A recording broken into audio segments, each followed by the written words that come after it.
Olá! Hoje a gente vai mergulhar num dos textos mais incríveis e influentes da história, o Bhagavad Gita. É quase como um manual prático, sabe? Para a gente conseguir lidar com aquelas batalhas que são as mais difíceis de todas, aquelas que acontecem aqui dentro da gente. Todo mundo conhece essa sensação, né? Aquele momento que a gente simplesmente trava. Um conflito interno na hora de uma decisão importante, em que qualquer caminho que se escolha parece ter um preço alto. É uma daquelas experiências que nos definem como seres humanos. E é exatamente nesse estado de conflito que a nossa história de hoje começa. A gente vai descobrir como, bem no meio do caos de um campo de batalha, um diálogo conseguiu transformar um guerreiro desesperado em um verdadeiro mestre de si mesmo.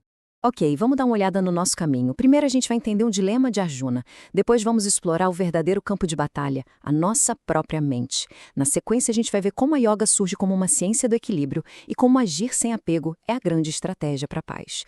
E por fim, vamos decodificar o Gita como o que ele realmente é, um manual para a alma. E é aqui que tudo começa, com um herói, um príncipe chamado Arjuna, que está prestes a entrar na maior batalha da sua vida. Mas ele simplesmente congela, entra numa crise total. O interessante aqui é a dimensão desse conflito. Pensa bem. De um lado, Arjuna tem o seu dever como guerreiro. Ele precisa lutar, restaurar a justiça para o seu povo. Do outro lado, ele olha para o exército inimigo e vê o quê?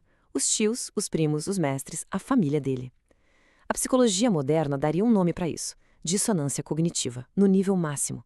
Lutar significaria trair a família, mas não lutar seria trair o seu povo. É uma encruzilhada impossível. E essa é a grande pergunta que ecoa através do tempo. Não é mais sobre táticas de guerra. É uma crise moral profunda. Como agir quando absolutamente qualquer escolha que se faça parece ser a escolha errada? E é nesse ponto que o Gita dá uma virada de chave genial. A conversa entre Arjuna e o seu cocheiro, que na verdade é a divindade Krishna, muda o foco. A guerra lá fora para de ser o centro das atenções e o que importa de verdade é a batalha que está acontecendo aqui dentro. O ponto central, como a estudiosa Annie Besant destaca, é que o Gita nos mostra uma verdade muito poderosa. Os nossos verdadeiros inimigos, a dúvida, o medo, o apego, eles não estão no campo de batalha lá fora. Eles estão aqui dentro, na nossa mente. E isso, gente, é revolucionário. A mensagem não é para fugir do mundo e meditar numa caverna e abandonar tudo. Muito pelo contrário. A maior jornada espiritual acontece aqui, no meio do nosso campo de batalha do dia a dia, seja o escritório, a família, os nossos projetos pessoais. Então tá, como é que se vence essa batalha interna?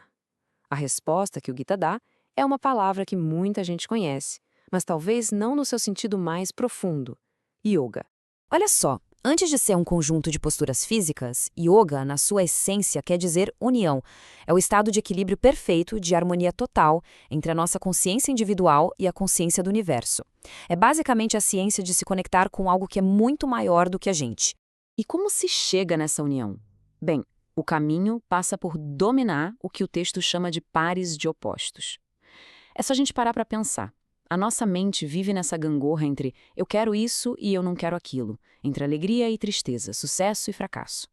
A prática da yoga é então treinar a mente para encontrar um centro, um ponto de calma, que não se abala com esses extremos. É bem parecido com o que a psicologia hoje chama de regulação emocional. Certo.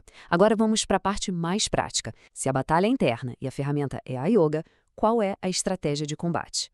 A resposta é uma das ideias mais transformadoras de toda a filosofia: agir sem se apegar aos resultados.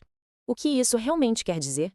Significa que a gente deve fazer a coisa certa simplesmente porque é a coisa certa a se fazer, e não pela recompensa que a gente espera lá na frente. Arjuna deve lutar não porque ele quer vencer ou porque tem medo de perder, mas porque é o dever dele como protetor do seu povo. Isso nos liberta daquela ansiedade pelo futuro e nos foca totalmente no agora. E essa é uma metáfora belíssima para a gente visualizar isso. Imagina que cada ação, da mais simples à mais complexa, é uma oferenda num altar que existe dentro do coração. E uma vez que a ação é oferecida, ela não pertence mais a nós, nem os resultados dela. Ela foi entregue. Isso tira um peso enorme das costas, o peso do ego e da preocupação. Agora que a gente entendeu a filosofia por trás, vamos perceber como a própria história do Gita é uma grande metáfora para a nossa jornada interior. E isso aqui ilustra de uma forma brilhante como a história funciona em dois níveis: O campo de batalha de Kurukshetra é a nossa própria vida. Arjuna somos nós, a alma que está aqui tentando evoluir. E Krishna é aquela voz da intuição, da sabedoria mais profunda que todos nós temos, o nosso eu superior, digamos assim.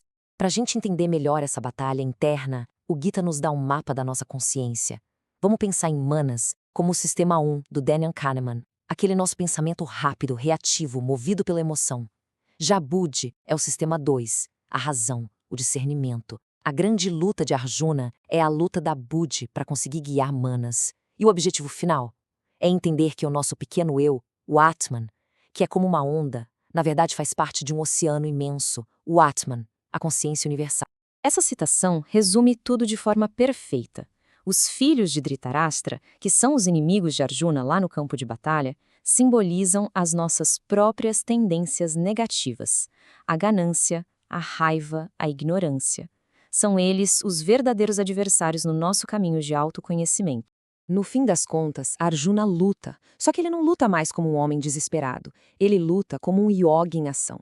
Ele finalmente entende que a verdadeira vitória nunca foi sobre conquistar um reino, mas sim sobre conquistar a si mesmo, alcançar um estado de paz e equilíbrio, não importa o que esteja acontecendo do lado de fora. E assim a pergunta de Arjuna volta pra gente. O Gita não dá respostas prontas, ele funciona mais como um espelho. Ele nos convida a olhar para dentro e identificar quais são os nossos próprios inimigos internos. E não com culpa, mas com clareza, para que a gente possa, assim como Arjuna, encontrar o caminho para uma ação consciente e, finalmente, para a paz interior.